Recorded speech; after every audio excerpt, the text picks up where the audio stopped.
Hello, everyone. I'm David Butler, Executive Director of the Association of Indiana Counties. This video is being recorded on Monday, January 23rd.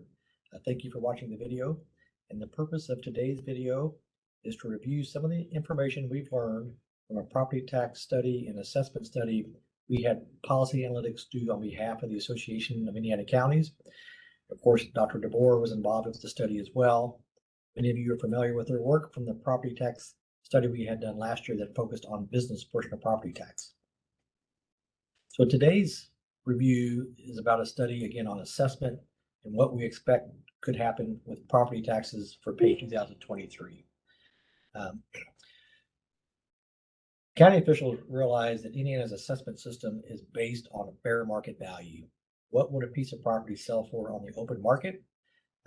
That's the job of the assessor to assign that value to the property, and they use sales disclosure information, construction cost, and other economic factors to determine the value of a piece of property.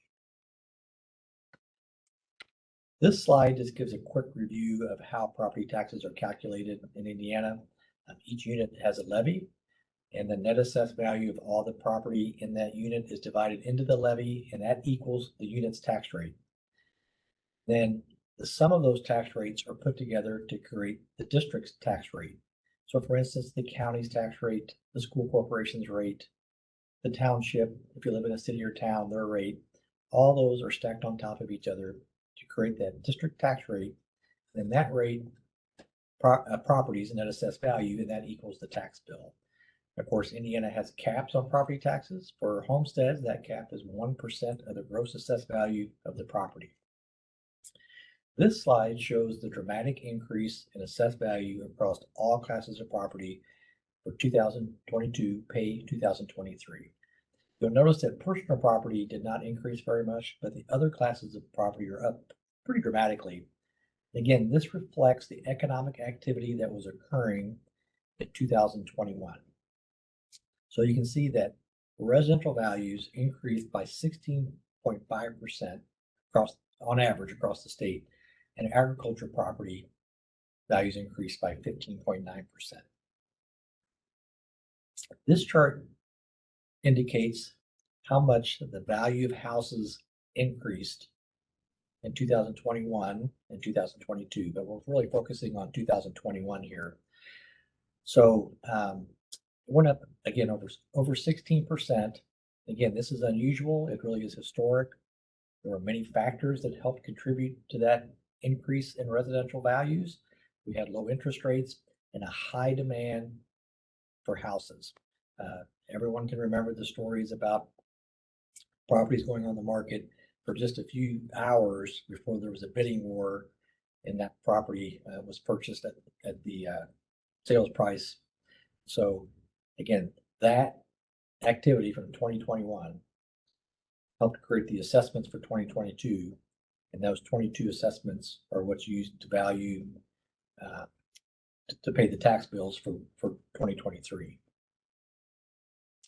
This chart just shows the value increase in ag land. Again, this is based on a state formula that's in statute. The DLGF calculates that value and sends it out to the assessors, and they assign a value to agriculture property in their county.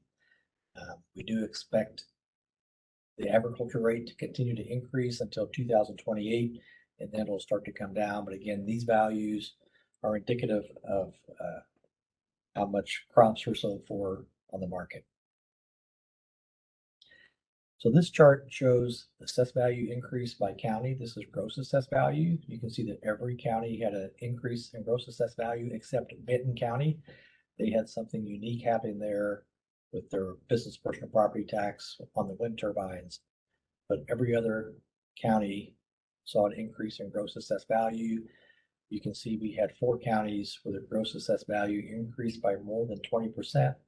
Again, this is reflective of what was happening throughout the state with purchase prices and other factors used to determine assessed value.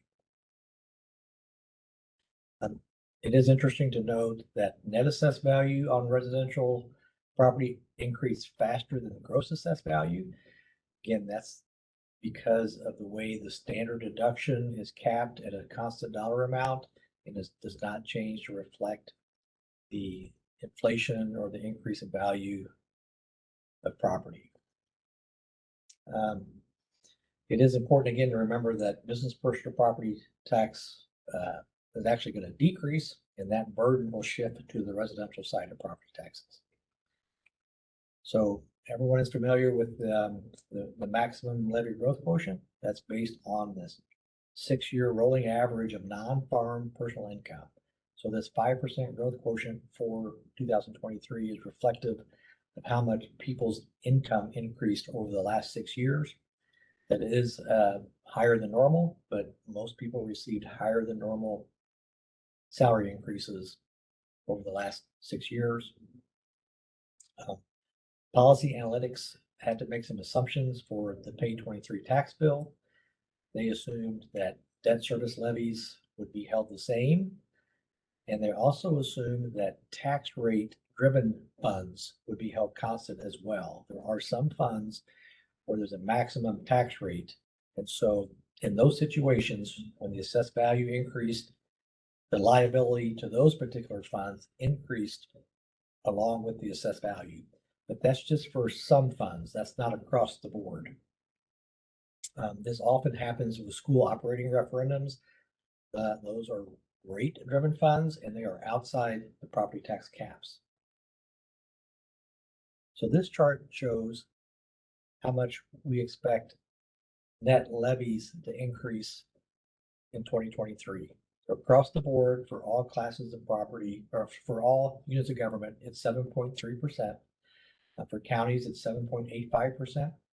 Again, that is above normal. It's above the 5% levy growth quotient we talked about earlier, and we'll talk in a few minutes about why that happened. But again, this is right about where inflation was. If you assume inflation is still in the 7 or 8% range, these increases in net tax revenue reflect inflation. Again, across the board, property tax revenue is not going to increase as fast as assessed value. As assessed value goes up, the property tax rate comes down. There are some funds where those assessed values will be reflected in the liability. Again, those are operating funds and rate controlled funds, and not the funds that are controlled by the 5% cap. The other reason liability increases because the tax rates drop so much that taxpayers will not receive as many credits from the circuit breaker as they have in the past. This is the first time since circuit breakers were introduced in legislation and ratified in the Constitution that tax circuit breaker losses are going to decrease for units of government, and that means more revenue for units of government, less property tax relief for property owners. This chart right here shows the average increase in tax liability by property class. You can see for residential property, it's 15%. Again, just to go back to this chart and show that our levies did not increase 15%, but the liability for residential is increasing 15%, and that's because of the tax shift. You can see the 4.8% in tax liability decrease for personal property. Their burden is shifting over to the other class of properties, and it's increasing the most for residential properties.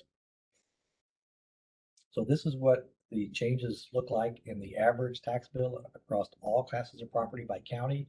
You can see that most tax bills will increase between 6 and 8%. We'll have some that will increase by more than 8%. Again, these are averages, and this does take into account the decrease in tax liability from personal property. So again, the average homestead is going to increase by more than 8%. These charts just show the tax shift that's occurring between the classes of property. Again, because the value of residential property has increased so much faster than the other class of property, their liability is increasing. So even if all units of government had held their levies flat for Pay 2023, residential property tax bills would still have increased Here you can see it's an increase of about 3%.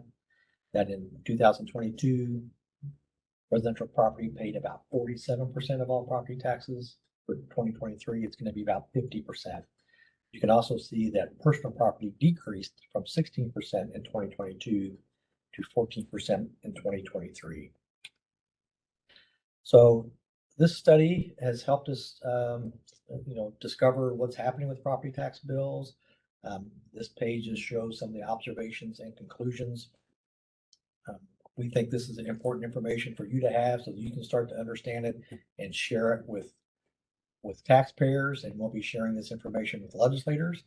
So if there are changes to the property tax system, we hope they will be for pay 2024, nothing retroactive to 2023. But we also hope that whatever relief, if there is relief provided, that it's directed to the right classes of property. With that, thank you for watching this video. Again, on February 8th, Policy Analytics and Dr. DeBoer will be at our conference to review the entire study, and we'll have more county-specific information at that meeting. So hope to see you February 7th and 8th at our legislative conference.